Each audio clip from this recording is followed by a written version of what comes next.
Hi guys, and welcome to this video. And then all we're doing today is just some kind of summary, some kind of chart. So to what? To our mechanism of respiration. That is our previous course, actually the previous video. So you don't have to be thinking of all those charts, all those diagrams. So to understand mechanism of respiration, I will just take you through a summary class. So I'll be right back. Yeah, welcome back. And now let's take a look at this. The approach I'm going to be using is the homeostatic approach.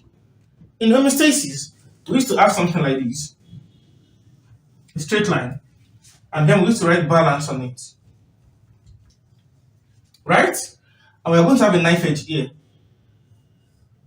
So in our diagram of homeostasis, we assume that it has been tilted and then to become like this. So we used to call this slant line imbalance. Imbalance. And we said that thing responsible for shifting it is stimuli. If you don't understand this, just go and watch our video on homeostasis. So after that, we said those people that will detect that stimuli in homeostasis, they are called the receptors.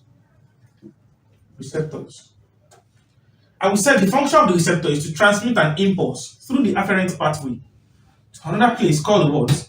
The control center. And then from there, we said the control center will regulate the impulse and send another impulse to the what? To the effectors. And then the effectors will do what? They will regulate the change, reverse it further. Reverse the stimuli.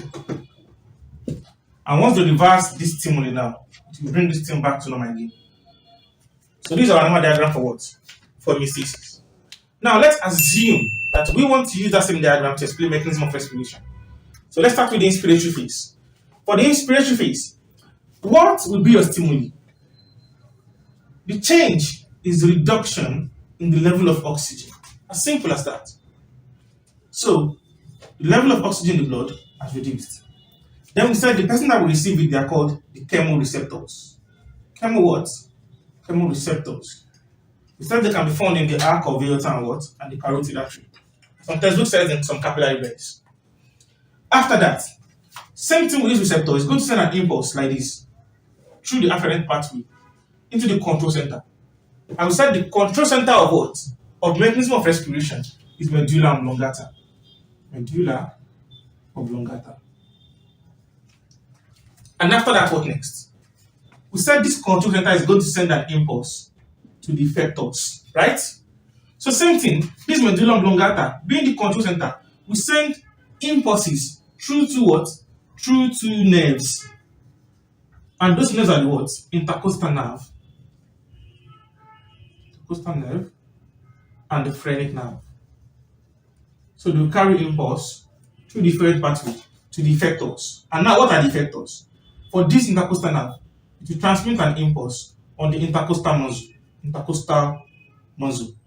But this phrenic, it will take the impulse to what? To the diaphragm. And these two guys, they are the effectors in respiration. I hope you understand that. And when these guys, when they contract, they will expand like that. And they will bring about what? Increase, inspiration of oxygen. And once oxygen has been returned, it means they reverse the change. So they bring about intake of oxygen. And that means they reversed the change. As simple as that. But in the respiratory phase, this mechanism will not take place. Why? Because there will be increase in what? Increase in oxygen level.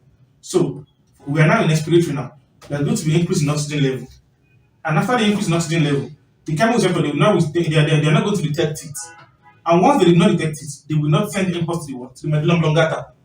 And because they are not sending impulse to the medulla oblongata, there will be no impulse there will be no transmission of impulse from this medulla oblongata to this phrenic and intercostal nerve. So which means they are not going to receive any impulse. And if they did not receive any impulse, it means the intercostal and diaphragm, they will not contract, they will not expand the volume of the thoracic cage. And then there will be no what? No respiration. So everything is balanced normally. As simple as that. Now talking about the laws, I told you that we have majorly two laws. I said the first one is Boyle's law, and you can use this chart to represent it. You can put V on top, P below, V at the center, P at the center, V at the end, P below. And this Boyle's law means as volume increases, the pressure decreases. But as volume decreases, the pressure will increase. So where did we use this? We use it at this end, that the thoracic cage in inspiratory phase is going to expand, and it's going to make the lungs to expand too, which means the volume of what? Of the lungs will increase. And according to this Boyle's law, when volume increases, the pressure will what? Will reduce. Which means the pressure of the lungs now will what? Will reduce. And we said the pressure of the atmosphere, where we used to take our oxygen, the atmosphere here, will increase. And according to the law of diffusion of gases, I told you that gases are going to rush out from the region of higher pressure to the region of lower pressure. Now, the higher pressure here is the atmosphere, and the lower pressure here is the lungs. So, which means automatically, air will rush in from what? From the atmosphere into the lungs, and that is inspiration. But in expiration, we said these guys, they are not going to what? They are not going to expand, which means then the lungs will have what? A low volume, because they are not expanding. So the volume of the lungs then will what? Will be low. And the volume of the atmosphere, once the volume of the lungs is low, has been reduced, the pressure is going to be what? The pressure is going to be high. Simple as that. Now, because the pressure is high now in the lungs, the atmospheric pressure will what? Will drop. Which means, according to the law of diffusion of gases, gases will move from the region of higher pressure, and that is the lungs now, to the region of lower pressure, and that is the atmosphere. But what the lungs is expelling out here is CO2. What is taken in here is O2. And that is just a summary of what? Of the mechanism of respiration.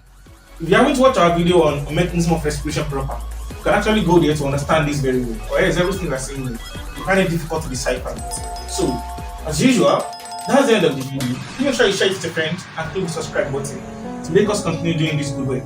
So until next time, I wish you the very best, guys.